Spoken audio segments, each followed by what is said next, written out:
Mä en itse asiassa silloin hakuvaiheessa edes tajunnut, että täällä ei ole muita naisia. Ehkä isoin asia taisteessa, taisteen yrityskulttuurissa on usko siihen tekemiseen ja siihen tekemisen laatuun.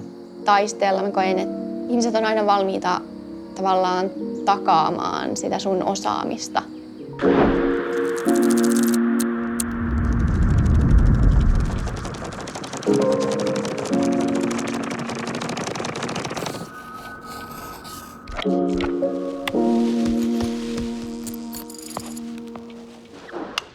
No, tämä kuva ehkä sit kuvastaa sitä aikaa, kun saatiin aika paljonkin sovelluksia sit niinku ulos ja alkoi firma niinku kasvamaan. Design-teknologia on oikeastaan yksi kulmakivi se, että mille taiste on perustettu aikanaan. Eli käytännössä kaikki suunnittelutyö, mitä me tehdään, niin me pyritään siihen, että se on tehtävissä jollain tasolla.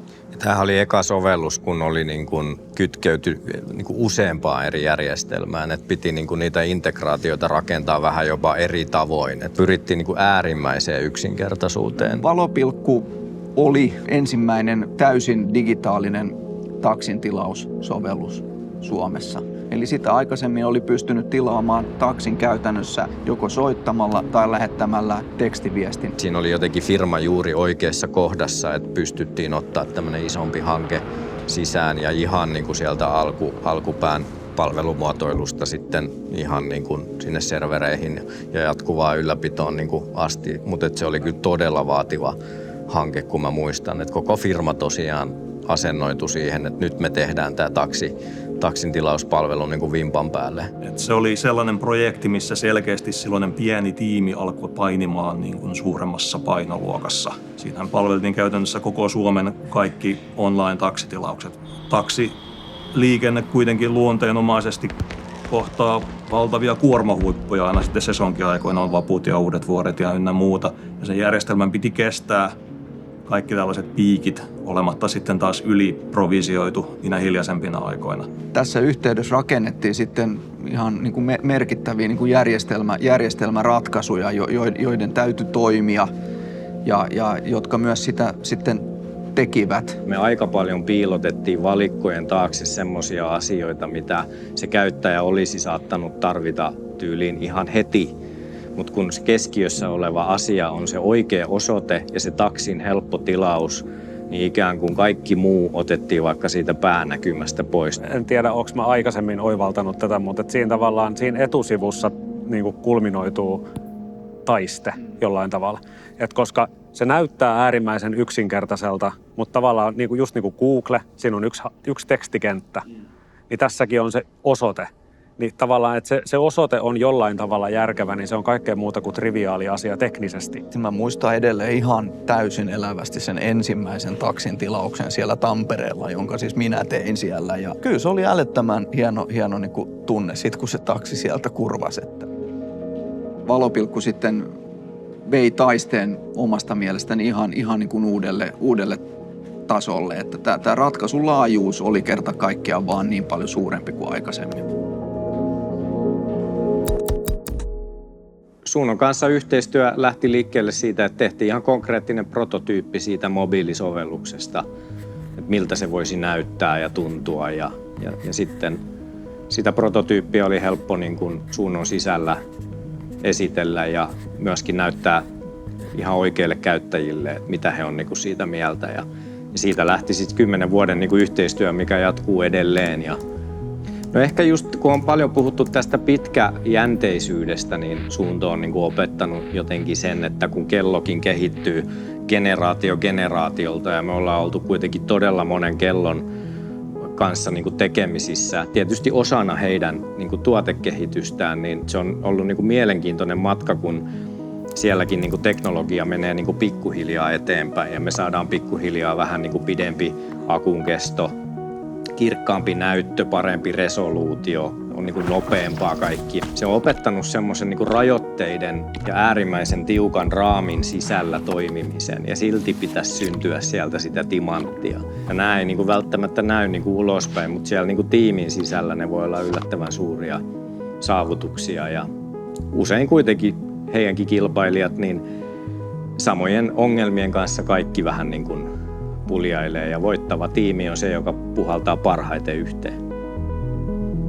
Taisteen salaisuus on varmaan se meidän kyky ymmärtää se asiakkaan liiketoiminnan ydin. Mielenkiintoisimpia hankkeita, mitä on ollut silleen, niin kuin sen myyntiprosessissa ja asiakkaan kanssa keskustelemassa, on ehdottomasti toi Blueforce. Tosissaan on tehty tämmöisiä niin kuin kvanttitietokoneiden jäähdytysjärjestelmien ohjausjärjestelmää, sen niin kuin, ohjelmistokehitystä ja käyttöliittymäsuunnittelua ja palvelumuotoilua siihen. Ja siellä sitten loppuasiakkaina niin kuin maailman suurimpia niin kuin tutkimusorganisaatioita. Ja kyllähän se niin kuin siinä hetkessä niin kuin sen tunnisti, että jos tonne pääsisi tekemään, niin on todennäköisesti niin kuin aika isossa semmoisessa teknologisessa aallossa mukana. Blueforce sitten julkisti sen ja alkoi myymään sitä niin kuin asiakkaille. Ja se niin kuin on erityisesti ollut semmoinen kyllä tähtihetki, kun pääsi sen niin kuin näkemään, että se niin kuin alkoi menemään markkinoille.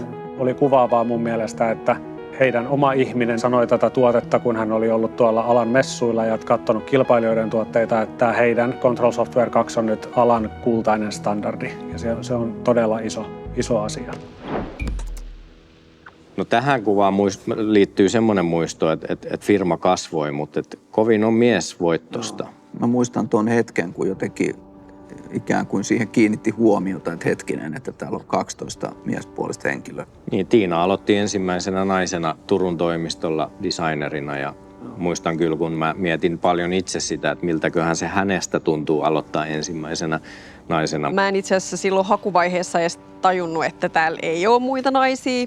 Aika helppoa se oli kuitenkin tulla ekana naisena paikalle ja en mä ole kokenut, että se olisi mitenkään oikeastaan vaikuttanut siihen niin kuin työntekoon tai siihen, miten mä täällä nyt oon ollut. Välillä on haasteita naisena, kun on teknologia-alalla, niin välillä on tietynlaisia ennakkoluuloja, jotka saattaa sitten heijastua ihan niin kuin semmoisen vaikka puheen tasolle tai käytöksen tasolle. Mulle on käynyt niin meidän projektitilanteessa, että mun designjohtaja sanoi meidän asiakkaalle, että hei, että Karo on meidän saavutettavuusasiantuntija, eli hän osaa asiansa. Ja se vaan jotenkin luo semmoisen tunteen siitä, että me ollaan kaikki yhdessä täällä. Ja ihmiset on aina valmiita tavallaan takaamaan sitä sun osaamista. Women in Tech Finland on järjestö, joka haluaa edesauttaa naisten asemaa teknologia-alalla. Ja Taiste liittyy tähän järjestöön juuri.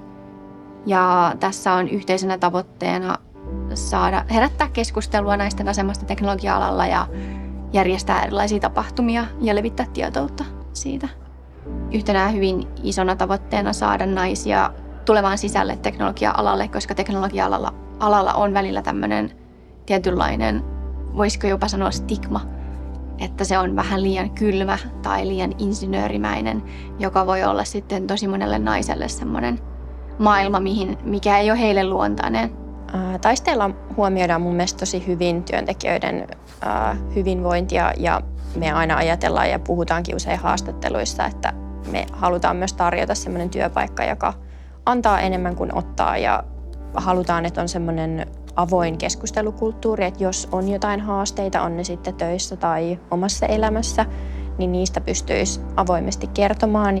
Pidän itse johtamisessa tärkeänä sitä, että asioista puhutaan, keskustellaan, ihmisiä kuunnellaan, pyritään tekemään yhdessä niitä päätöksiä.